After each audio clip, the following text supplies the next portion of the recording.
please, Laura, go ahead and introduce yourself. Laura Elford, Columbus Fire Department, 32 years, Station 15. The whole time? Mm-hmm. Okay. And what made you decide that you wanted to join the fire department? Well, actually, I was wanting to do something, pursue something in medicine, something, whatever, and I just looked at different colleges and like what they had to offer, and at that time it was CTI, so Columbus State. Mm-hmm. They had the emergency medical service thing. I'm like, let me check that out. So I checked that out. I'm like, this would be kind of fun. So I enrolled in that, and when you're in that, you had to have ride time with Columbus Fire Department, or other fire departments. And as soon as I started riding on here, I'm like, this is it. I found my forever job, So then I just inquired about how to get on and went through that process.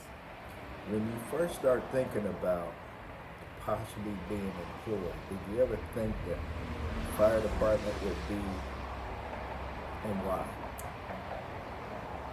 I don't know. I was young. I really didn't know what I wanted, but it never crossed my mind to even.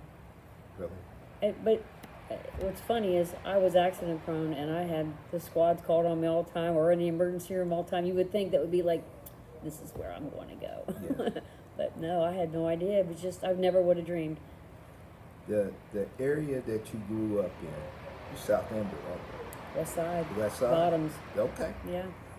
Did they have anybody that looked like you or represented you or your race or just a whole background in?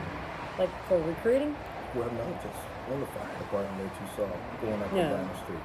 So you weren't really introduced until you went to Columbus State or CTI, Mm-hmm. and then you got the ride time. Right. Was there any females on the medic or squad back then? I never ran across any. I know there was a few, not many. There wasn't that many. There were a few, but I never crossed paths with them Gotcha. at that time. Gotcha.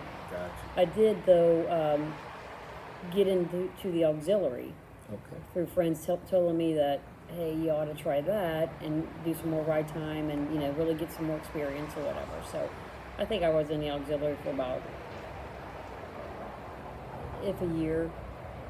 And while I was in there, I was trying to take the test and stuff like that. So, but, yeah. Man, Columbus Division 5 is blessed to have you. I'm telling you. Well, I'm very thankful. I'm blessed. This is a great job. I've worked with you, and I'm just, man, your presence is awesome. It's awesome. Thank you, Butch. That's And very you, nice of you. And you very much take care of business. Yeah. You get your patient care, all of that. You're about business. Well, And thank you got seniority here around the firehouse, so Well, only for another year. yeah. Then I'm getting the boot. No, you ain't getting it. You probably go find something else to do. You might even go down to TA and teach just like everybody else. No, I don't know. I don't know what I'll do when I retire. Really? Whatever young. I feel like doing. Yeah, well, that's true. Mm-hmm. That's true. Another question. What was probably your biggest transition once you got on? To be disciplined, to be like focused and not be intimidated because I put a lot of pressure on myself. So I just know I gotta just do my job and just focus and then just try to be like easygoing and not like get too anxious. Just Right. do what your training is, do what you do what you're told, and like your job. And I mean, it's once you get in here, it can be maybe scary or because there's a lot of responsibility, a lot of people you got to meet, a lot of everything. But once you get in this family and you start getting yourself in, it's best thing ever. So Right. you just right. got to get that, just ease right into it, The family atmosphere, the routines, Yeah. the training. Yeah. You just Um, get used to all that, the and 24 hours, getting up at night, your runs and stuff. meeting people from all walks of life Yes. and being respected from all walks of life. Yeah. From the millionaires around the corner to the bums, Louis, who Yeah. walk around. Yeah. And, Yeah. exactly. Yeah, you see, and trying to keep your composure too of the things that you see, Right. that you would never see unless Right. you were on, Right. So that's something else you got to deal with. But How did you respond when you had your first death? Your first code one? I was a little nervous. I was, like, I'm making that final decision, Right. and Right. was it right? And oh my Right. gosh, whatever. But can we turn the light back on? No. Okay. That's But yeah, I was a little nervous. I was a little nervous on all my first, like, is that the right decision? Did I do it right? Whatever. But I just kept like, you gotta believe in yourself, and just, Exactly. And that's one of the things that I'm dealing with right now. Not as a firefighter, because I've overcame that hurdle, but as a teacher, as a husband, as a dad, Yeah. all of that. And it's normal to feel that way. And just to see your kids doing well, your wife happy. means you did something right.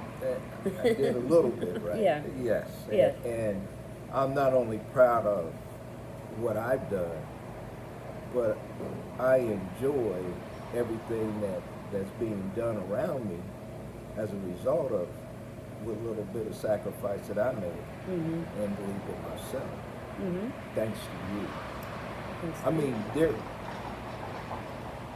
I came in the day after you did, after you've been on, and it was always comforting to see you. And I'm just like, she's badass. Oh. She is badass, and for you to be as represented here at this station as long as you have been, nothing but admiration. Oh, thank you. Nothing but That's very admiration. nice of you. And then the culture here, and it might be the whole fire department, but once you get in the doors, you're like family. And if you're messing up, you're going to get on you, but you're still family. Yeah. And that is huge. Yeah. And learn not to take it personal. Exactly. Or other than that, just a challenge. Make it a challenge. Yeah. That was tough. Yeah, it's just like your parents disciplining you, or Exactly. teaching you, okay, you're going to have to learn your lesson, Right. It You just, gotta- You got to do hydrants today. Yeah. I ain't in trouble. No, Yeah. that's just, you just have to Your do job. hydrants. Yeah. That's the job. Yeah, I got to go do buildings. So Yeah. that's just the job. It's Yeah. not, yeah, nothing. yeah. All the non-fun things to do. Exactly. And what kind of fun things is there to do? Oh, in between time, we play pickleball, joke around, we watch movies, we do things outside of, when we're not working, we go out and hang out and do whatever. But yeah, sometimes we'll play marbles, whatever, or just sit around the kitchen table and just talk, laugh and joke and, so, What was your most difficult run? Something that just kind of sits with you. yeah.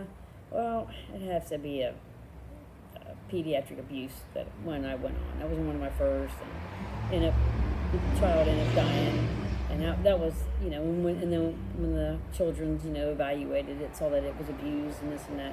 That was kind of rough. Yeah. That was one of my first major ones. There's been quite a few, Yeah. but that one was my first, and I'll always The first remember one's that one. always- Yeah. Yeah, the first one was always. Yeah. I remember.